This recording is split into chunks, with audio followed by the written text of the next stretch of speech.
شریعت میں اس طرح کے ولادت کا، اس طرح کے شادیوں کے موقع پر، شادی کے دن کے آنے پر، بچوں کے پیدا ہونے پر، انسان کے مرنے پر، یہ سارے رسم و رواج یہ غیروں کے ہیں، مسلمانوں کے بالکل نہیں ہیں۔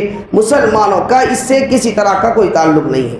محترم سامعین، لیکن آپ یہ بات کہیں کہ شریعت ان کو اجازت دیتی ہے کہ وہ ہمیں مبارکبادی دے، لیکن ہماری شریعت اجازت نہیں دیتی ہے کہ ہم ان کو مبارکبادی دیں، اس لیے کہ قرآن کریم میں اللہ تبارک و تعالیٰ نے پہلا مسئلہ سمجھ لیجئے، عیسائیوں کا یہ عقیدہ ہے، 3 عقیدے ان لوگوں کے ایسے ہیں جو بالکل اللہ تعالیٰ نے قرآن کریم میں صاف طور پہ انکار کر دیا۔ قرآن کریم میں اللہ نے وضاحت کے ساتھ ارشاد فرما دیا۔ پہلا عقیدہ کیا ہے؟ وہ کہتے ہیں عیسیٰ علیہ السلام یہ اللہ کا بیٹا ہے۔ کیا کہتے ہیں بھائی؟ اللہ کا بیٹا ہے۔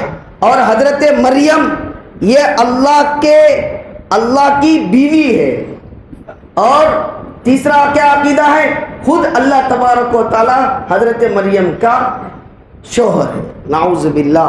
محترم سامعین، ظاہر سی بات ہے جو 25 دسمبر آ رہا ہے، جو کرسمس کے مبارکبادی اگر آپ دیں گے تو آپ مبارکبادی یہ دینا چاہتے ہیں کہ بھائی عیسیٰ کے ولادت کی مبارک ہو، تو ظاہر سی بات ہے جیسا تم کہو گے تو یہ تینوں عقائد اس کے اندر شامل ہو جائیں گے۔ ظاہر سی بات ہے اس طرح کے الفاظ کہنا کہ اللہ کا بیٹا ہے، اللہ کی بیوی ہے، اور اللہ نے ان کو جو ہے کام کرنے کے لیے بھیجا، پھر جو ہے دنیا سے اللہ تبارک و تعالیٰ نے اٹھا لیا، باپ نے اپنے بیٹے کو اٹھا لیا، اس طرح کے عقیدے رکھنا، اس طرح کے مبارکبادی دینا شریعت میں بالکل جائز نہیں ہے۔ ان کے نہ تہواروں میں شرکت کرنا جائز ہے، نہ ان کو مبارکبادی دینا جائز ہے، اس لیے کہ قرآن کریم میں اللہ نے صاف طور پہ فرما دیا قل هو اللہ احد اللہ الصمد لم یلد ولم یولد ولم یکن له کفوا احد۔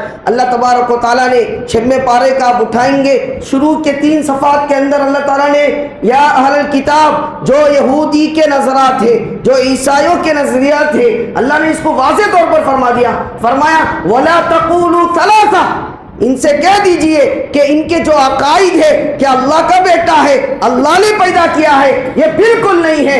اللہ کا نہ کوئی اولاد ہے، نہ اللہ کسی کا پیدا کیا ہوا ہے، نہ اللہ کے نہ کوئی بیوی بچے ہے، لہٰذا یہ واضح فرما دیجئے کہ اللہ اس طرح کے تمام چیزوں سے پاک ہے۔